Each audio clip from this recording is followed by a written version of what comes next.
दोस्तों, एक महिला अपने पति को लेकर अस्पताल जाती है और उसकी किडनी निकलवाकर बेचवा देती है और बदले में 10 लाख रुपए लेकर अपने प्रेमी के साथ फरार हो जाती है, भाग जाती है और उसके साथ एक नई जिंदगी की शुरुआत कर लेती है। जब इस बात की भनक उसके पति को लगती है तब उसके पैरों तले से जमीन खिसक जाती है और भला ऐसा आदमी जो अपने पत्नी के कहने पर अपनी किडनी को निकलवा देता है। जब इस बात की भनक पुलिस वालों को लगती है, जब वो अपनी छानबीन पूरी करते हैं, इसके बारे में जो खुलासा होता है आप भी जानकर दोस्तों हैरान और परेशान हो। तो आइए जानते हैं इस पूरे घटनाक्रम को।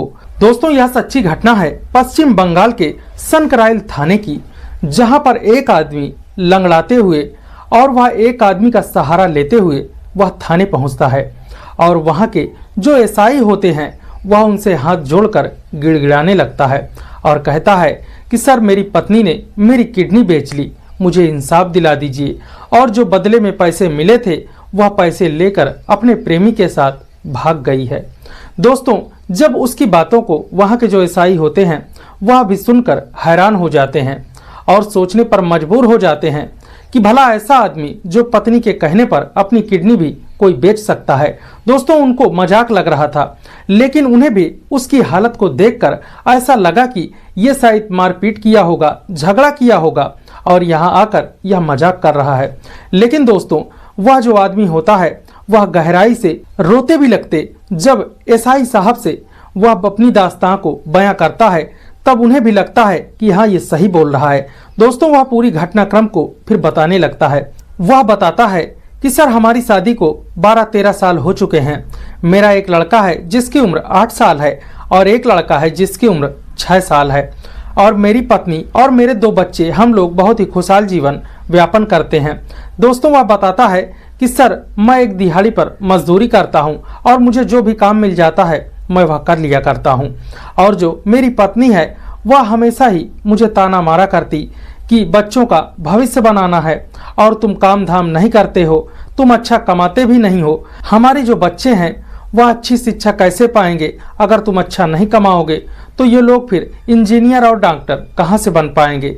इसीलिए मेरी पत्नी हमेशा ही मुझसे कहा करती थी कि ऐसा करो, तुम एक किडनी बेच लो, जिससे 10-12 लाख रुपए हमें मिलेंगे तो हमारे बच्चे भी अच्छी शिक्षा पा जाएंगे और हम लोग भी अच्छा जीवन व्यापन करने लगेंगे। लेकिन मैं उससे कई बार मना करता हूँ कि मैं अपनी किडनी भला कैसे बेच सकता हूँ, फिर मैं जिंदा कैसे रहूँगा। लेकिन वह मेरी पत्नी बताती है कि परेशान मत रहो, एक किडनी से आदमी बिंदास ही जी सकता है और जब हमारे पास पैसे हो जाएंगे तब हम लोग तो अच्छा खाना भी खाएंगे और तुम अच्छा खाओगे तो स्वस्थ भी रहोगे और तुम्हें कोई दिक्कत नहीं होगी और मैं हमेशा ही तुम्हारा ध्यान रखूंगी। और कहता है कि सर, मैं अपनी पत्नी से फिर काफ़ी नाराज हो जाता हूँ और 2-3 सालों तक इसके बारे में बात नहीं होती। लेकिन घर में जब किसी प्रकार की दिक्कतें होती या फिर बच्चे बीमार होते तब मेरी पत्नी वही बात का कि सर, कई सालों तक जब मैं इसी तरह के टॉर्चर सुनता हूँ तो मैं भी काफ़ी परेशान हो जाता हूँ और फिर एक दिन मैं अपनी पत्नी से कह देता हूँ कि ठीक है, मैं किडनी बेचने के लिए तैयार हूँ, तुम्हारी नज़र में कोई है जो किडनी खरीद सकता है? तब मेरी पत्नी कहती है कि तुम टेंशन मत लो, मैं बात करके जल्द ही आपको बताऊंगी। और वह कहता है कि सर, जो आसपास के जितने भी हॉस्पिटल से यह जाती और जो वहाँ के छोटी पोस्ट पर कंपाउंडर होते उनसे यह बात करती कि मेरे पति हैं और बहुत ही स्वस्थ हैं, वह दारू शराब भी और गुटखा पान भी नहीं खाते, वह अपनी किडनी बेचना चाहते हैं, अगर कोई खरीदने वाला हो तो बता दो। दोस्तों, फिर वह कहता है कि सर, इसी तरह से मेरी पत्नी मुझे भी अपने साथ ले जाती और डॉक्टरों से मिलवाती और कहती कि मैं इन्हीं की किडनी बेचना चाहती हूँ और ये भी अपने से ही बेच रहे हैं, कोई दिक्कत की बात नहीं है। दोस्तों, वह बताता है कि सर, जब मेरी पत्नी डॉक्टरों से बात करती तब मैं बहुत ही शांत होकर वहां खड़ा होता। और वास्तव में दोस्तों, ये भला कैसे का आदमी था जो अपनी पत्नी के कहने पर किडनी बेचने के लिए तैयार हो गया। आदमी तो खून देने में ही मना कर देते हैं और ऑपरेशन में ही उनका जी दहल जाता है। इसका दिल कितना बड़ा था कि ये अपने पत्नी को किडनी बेचने के लिए तैयार हो गया। दोस्तों, फिर वह बताता है कि सर, मेरी पत्नी एक कंपाउंडर से बात कर लेती है और एक आदमी जो होता है वह किडनी खरीदने के लिए तैयार हो जाता है, फिर मुझे लेकर जाती है और हॉस्पिटल में मेरी जांच होती है। जांच होने के बाद 10 लाख रुपए में तय हो जाता है और मेरी किडनी वहां पर बेच दी जाती है। फिर मेरी पत्नी वहां से लाती है और एक अटैची होती है, उसमें 10 लाख रुपए मिलते हैं, उसको भी लेकर घर आया जाता है। मेरी जो पत्नी होती है वह मेरी सेवा करने लगती है और रोज सुबह जाती और मेरे लिए ताजे फल और जूस लेकर आती और कहती कि तुम 1 महीने के अंदर ही ठीक हो जाओगे, उसके बाद कोई दिक्कत नहीं होगी, फिर हम लोग अपना जीवन अच्छे से व्यापन करने लगेंगे। और वो बताता है कि सर एक दिन मेरी पत्नी जहां मंडी से फल लाया करती थी और सुबह ही गई और शाम तक वापस ही नहीं आई। जब मुझे थोड़ा सा शंका हुआ कि सुबह से मेरी पत्नी गायब है और अभी क्यों नहीं आई, जब मैं उठकर ये बात है जनवरी 2024 की, और वह बताता है कि फिर मैं उठता हूँ और देखता हूँ कि अलमारी में पैसे हैं कि नहीं हैं। जब मैं अलमारी खोलता हूँ तो देखता हूँ कि उसमें तो एक भी पैसे नहीं हैं। फिर मुझे थोड़ा सी शंका होती है, तब मैं उसके जो रिश्तेदारी में कांटेक्ट होता है, जितने भी रिलेशन होते हैं, हर जगह मैं पता करता हूँ, लेकिन मेरी पत्नी कहीं भी नहीं होती और 24 घंटे तक मैं इंतजार करता हूँ कि शायद कहीं गई होगी तो आ जाएगी, लेकिन मेरी पत्नी नहीं आती। तभी मैं आपके पास थाने आता हूँ। दोस्तों वह कहता है कि सर वो पूरा पैसा लेकर, मुझे यह डाउट है कि वह पूरे पैसे लेकर भाग गई है। अब मैं इस हाल में हूँ, अब मैं क्या करूँ, आप मेरी मदद कीजिए, मुझे मेरे पैसे दिलवाइए और मेरी पत्नी से मिलवा दीजिए। दोस्तों जब वहाँ के पुलिस वाले उसकी पूरी जानकारी ले लेते हैं, तब वह उसके जितने भी मित्र होते हैं, रिलेशन के होते हैं, उनसे छानबीन करना शुरू कर देते हैं। और कुछ दिन की मशक्कत के बाद उन्हें यह पता चल जाता है कि यह 25 किलोमीटर दूर कोलकाता के उपनगर में एक लड़के के साथ रह रही है।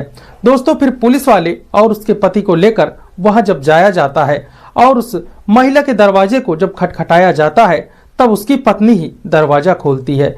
जब वह अपनी पत्नी को देखता है, तब उसकी पत्नी फिर से दरवाजा बंद करके अंदर चली जाती है।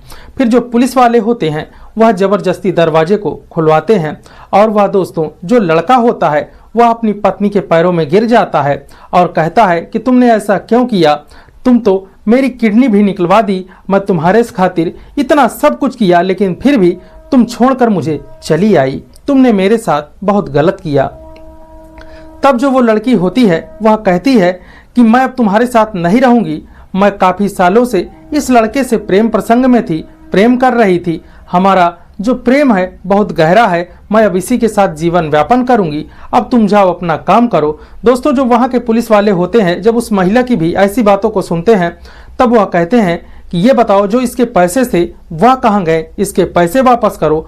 दोस्तों वह कहते हैं कि हमारे साथ तुम पहले थाने चलो, लेकिन वह महिला वहां से कहीं भी जाने को तैयार नहीं होती और कहती है कि मैं अपने पति के साथ अब नहीं रहना चाहती, आप मुझसे जबरदस्ती ना करें, मैं अपने पति को कल ही जाकर तलाक के लिए अप्लाई कर दूंगी।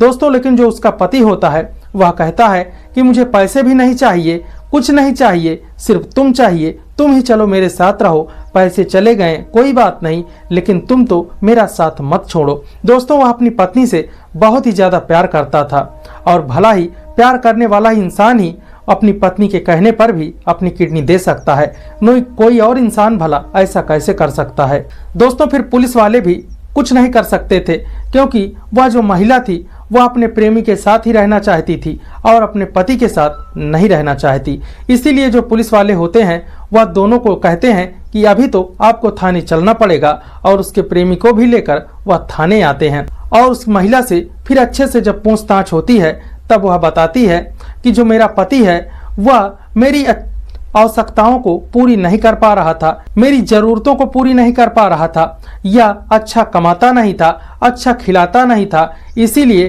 फेसबुक के जरिए मेरी ये इस लड़के के साथ मुलाकात हुई और हम दोनों 3-4 सालों से टच में हैं और फोन पर बात किया करते हैं। अब जब मैंने तब यही पैसे लेकर मैंने सब खर्च कर लिया, हम लोग घर ले लिए और यहीं पर हम लोग अब जीवन व्यापन करेंगे। मैं अब अपने पति के साथ नहीं रहना चाहती, अब मैं अपने प्रेमी के साथ ही रहूंगी। दोस्तों फिर पुलिस वाले भी कुछ नहीं कर सकते और जो उसके पैसे होते हैं वह महिला तो उस पैसे को भी खर्च कर चुकी थी, अब ये करे तो क्या करे। दोस्तों अब ये न घर का था न घाट का था, चारों तरफ से अब ये बर्बाद हो चुका था।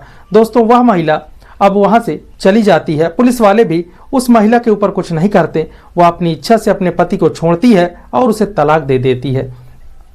दोस्तों, इसीलिए कहते हैं किसी पर इतना भरोसा भी नहीं करना चाहिए, किसी पर इतना अंधा विश्वास भी नहीं करना चाहिए कि आगे आने पर वह आपके लिए घातक हो जाए। दोस्तों, अगर आपको किसी के लिए करना ही है तो किसी गरीब की मदद करो, जिससे आने वाले समय में